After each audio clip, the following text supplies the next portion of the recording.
মুসলমান ভাই ও বাবাজিরা আমার, আজকে এমন একজন সাহাবীর কথা আমি আপনাদেরকে শোনাইব।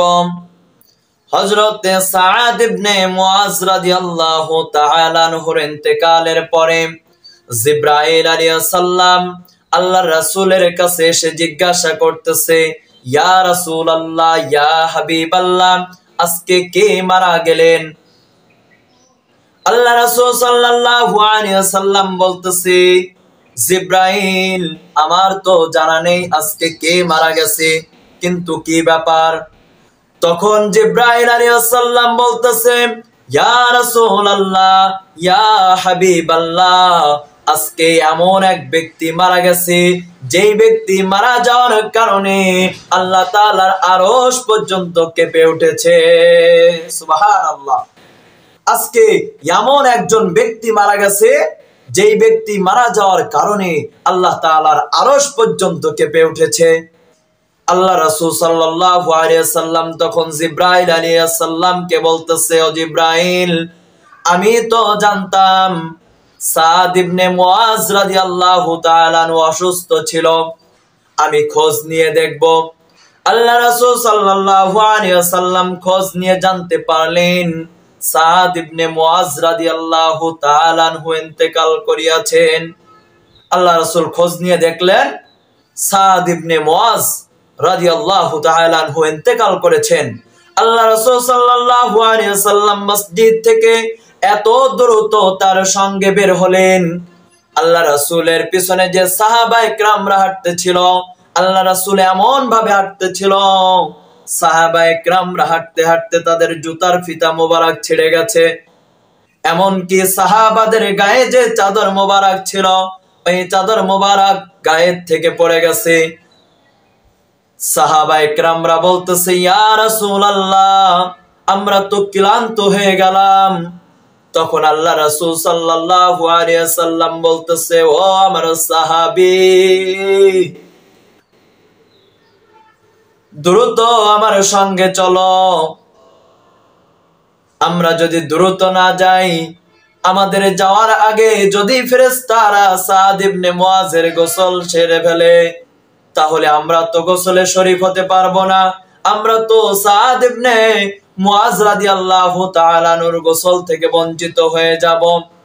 আল্লাহ রাসূল সাল্লাল্লাহু আলাইহি ওয়াসাল্লাম পৌঁছে গেলেন।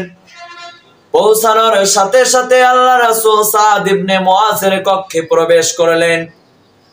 কক্ষের ভিতরে প্রবেশ করে দেখি সাদ ইবনে মুআজ রাদিয়াল্লাহু তাআলা আনহুর লাশ ছাড়া আর কোনো মানুষ নাই।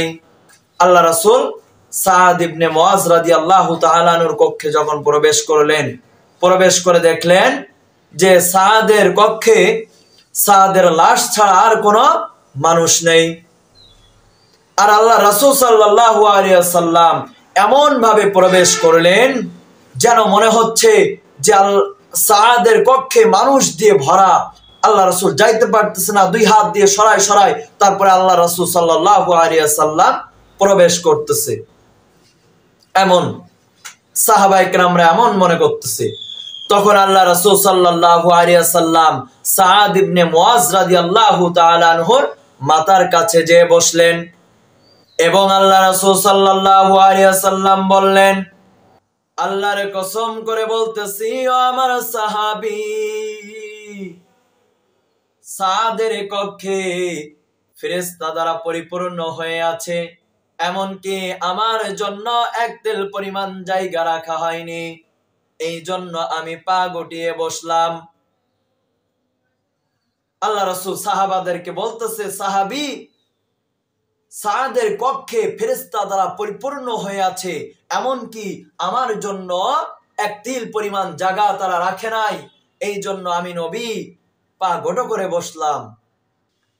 আল্লাহ রাসূল সাল্লাল্লাহু আলাইহি ওয়াসাল্লাম সাহাবায়ে কেরামদেরকে বলতেছে, ও আমার সাহাবী, আজকে সাদ ইবনে মুআজ রাদিয়াল্লাহু তাআলা আনহুর জানাজায় এমন এমন ফেরেশতারা অবতরণ করেছে যারা কখনো মাটি স্পর্শ করে নাই। তাদেরকে আল্লাহ তাআলা সাদ ইবনে মুআজ রাদিয়াল্লাহু তাআলা আনহুর জানাজায় পাঠিয়েছে। সম্মানিত উপস্থিতি, আল্লাহ পাক রব্বুল আলামিন যাকে চান তাকে সম্মান দান করেন, আবার সম্মান নেওয়ার মালিকও ওই আল্লাহ। সম্মান যদি পেতে চাও, এই সাহাবী সাদ ইবনে মুআজ রাদিয়াল্লাহু তাআলা আনহু এত সম্মান, এত দামি হওয়ার কারণ কি ছিল?